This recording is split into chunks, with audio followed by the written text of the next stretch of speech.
Na década de 1950, durante a Guerra Fria, os Estados Unidos enfrentavam o desafio de monitorar as atividades militares soviéticas em áreas de difícil acesso. Era necessário obter informações precisas sobre armamentos, instalações nucleares e outras capacidades estratégicas da União Soviética. Para enfrentar esse desafio, a Força Aérea dos Estados Unidos e a Lockheed Martin iniciaram o desenvolvimento de um avião de reconhecimento de alta altitude e velocidade, chamado originalmente de AV-12. O projeto foi liderado por Kelly Johnson, um renomado engenheiro aeroespacial. O principal objetivo do avião era realizar missões de reconhecimento estratégico em locais de difícil acesso ou sobre territórios hostis. O AV-12, posteriormente conhecido como SR-71 Blackbird, foi projetado para voar em altitudes superiores a 24 km e atingir velocidades superiores a Mach 3, aproximadamente 3.540 km por hora. O SR-71 foi equipado com um sistema avançado de câmeras e sensores de reconhecimento, capazes de capturar imagens de alta resolução e coletar dados sobre as capacidades militares do inimigo. Além disso, o avião podia interceptar comunicações e realizar missões de inteligência eletrônica. A aeronave foi construída com materiais avançados, como ligas de titânio, que eram resistentes às altas temperaturas geradas pelo atrito a altas velocidades. O avião também possuía um design aerodinâmico inovador, com asas de geometria variável, que permitiam ajustar a configuração durante o voo para otimizar a performance em diferentes condições. O primeiro voo do SR-71 ocorreu em 1964, e logo se tornou uma peça fundamental da inteligência estratégica dos Estados Unidos. O avião voou em missões de reconhecimento sobre áreas sensíveis, como a União Soviética, China, Coreia do Norte e Vietnã durante a Guerra do Vietnã. O SR-71 foi um marco da engenharia aeroespacial, empurrando os limites do que era possível em termos de velocidade e altitude. Sua velocidade supersônica permitia que ele ultrapassasse rapidamente áreas de risco e escapasse de mísseis antiaéreos inimigos. Ao longo de sua carreira operacional, o SR-71 foi responsável por fornecer informações cruciais para os Estados Unidos, contribuindo para a segurança nacional e o conhecimento das capacidades militares adversárias. No entanto, devido a cortes orçamentários e avanços tecnológicos, o programa SR-71 foi aposentado em 1990. Embora não esteja mais em operação, o SR-71 permanece como uma das aeronaves mais emblemáticas e avançadas já criadas, representando a engenhosidade e a coragem dos engenheiros e pilotos envolvidos em seu desenvolvimento. Uma curiosidade fascinante sobre o SR-71 Blackbird é o fato de que, quando voava em velocidade de cruzeiro em altitudes extremas, a estrutura da aeronave expandia-se devido ao calor gerado pela fricção com o ar. Isso resultava em uma dilatação considerável do avião. Antes do voo, quando o avião estava em solo, as juntas entre as partes da aeronave eram intencionalmente projetadas para ficarem ligeiramente folgadas. À medida que o SR-71 atingia velocidades supersônicas e a temperatura do ar circundante aumentava, essas juntas se expandiam e se ajustavam, eliminando qualquer lacuna e garantindo a integridade estrutural da aeronave durante o voo. Essa expansão térmica era tão significativa que, quando o avião estava no solo, antes de decolar, algumas partes da fuselagem podiam ficar até 30 centímetros mais longas do que quando estavam em repouso.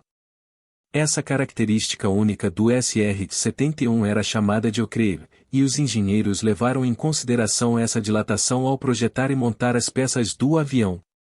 Essa curiosidade ilustra a complexidade e o engenho envolvidos no projeto do SR-71 Blackbird, bem como a necessidade de lidar com desafios únicos associados ao voo em velocidades e altitudes extremas.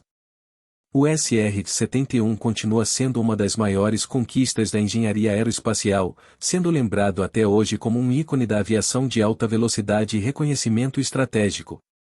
O SR-71 Blackbird foi um avião extremamente avançado para sua época e foi equipado com sistemas de defesa e contramedidas para proteger-se de possíveis ameaças.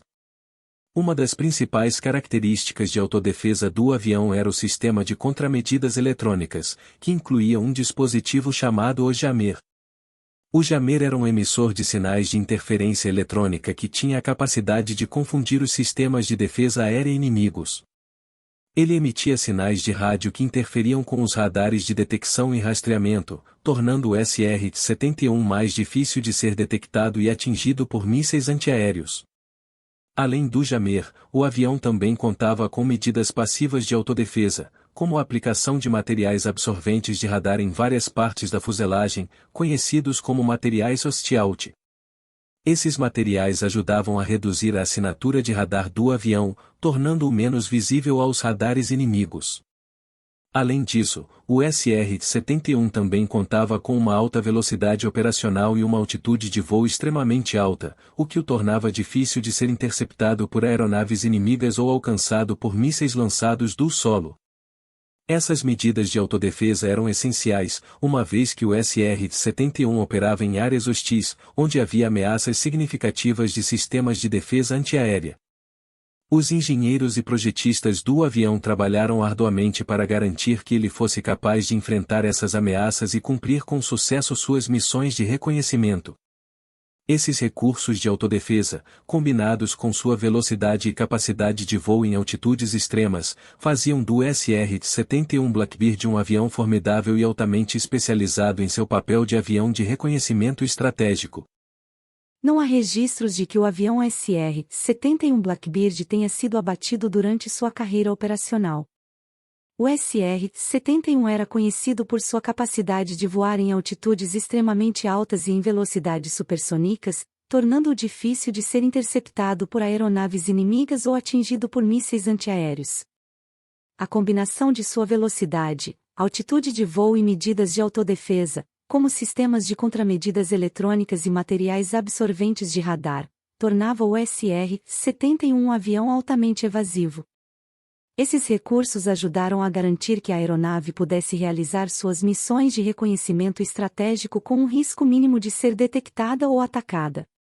No entanto, é importante notar que durante algumas missões, o SR-71 enfrentou tentativas de interceptação por aeronaves inimigas. Em algumas ocasiões, os pilotos relataram a presença de mísseis antiaéreos ou aeronaves de combate próximas ao seu avião. No entanto, graças à sua velocidade e capacidade de manobra, o SR-71 conseguiu evadir essas ameaças com sucesso. Em resumo, o SR-71 Blackbird foi projetado levando em consideração uma variedade de ameaças potenciais e contava com recursos de autodefesa avançados para garantir sua segurança durante as missões de reconhecimento. Sua notável história operacional é caracterizada por sua habilidade em evitar ser abatido, tornando-o um dos aviões mais icônicos e respeitados da história da aviação. Após a aposentadoria do SR-71 Blackbird em 1990, não houve um sucessor direto que ocupasse seu lugar como avião de reconhecimento estratégico de alta velocidade e altitude. No entanto, outros sistemas e tecnologias de reconhecimento foram desenvolvidos para suprir as capacidades do SR-71 e atender às necessidades de inteligência e reconhecimento das Forças Armadas dos Estados Unidos. Uma das principais alternativas ao SR-71 foi o desenvolvimento e aprimoramento de satélites de reconhecimento. Os satélites de reconhecimento oferecem uma vantagem significativa em relação às aeronaves tripuladas, pois podem fornecer cobertura global e coletar informações de maneira contínua, sem enfrentar os desafios do voo tripulado. Outras aeronaves também desempenharam papéis importantes em missões de reconhecimento. Por exemplo, o U-2 Dragon Lady, outro avião de reconhecimento icônico, continua a ser utilizado para missões de inteligência e reconhecimento em altas altitudes. Além disso, drones e aeronaves não tripuladas têm desempenhado um papel cada vez mais importante no campo do reconhecimento, oferecendo flexibilidade, baixo custo operacional e menor risco humano. É importante ressaltar que as tecnologias e estratégias de reconhecimento evoluíram consideravelmente desde a aposentadoria do SR-71. Hoje, uma combinação de satélites, aeronaves tripuladas e não tripuladas, além de outras tecnologias de inteligência, são utilizadas para atender às necessidades de inteligência e reconhecimento em diferentes cenários e missões. Embora não haja um sucessor direto do SR-71, seu legado continua vivo como um marco na história da aviação e como um símbolo da engenhosidade humana em projetar e operar aeronaves de reconhecimento avançadas.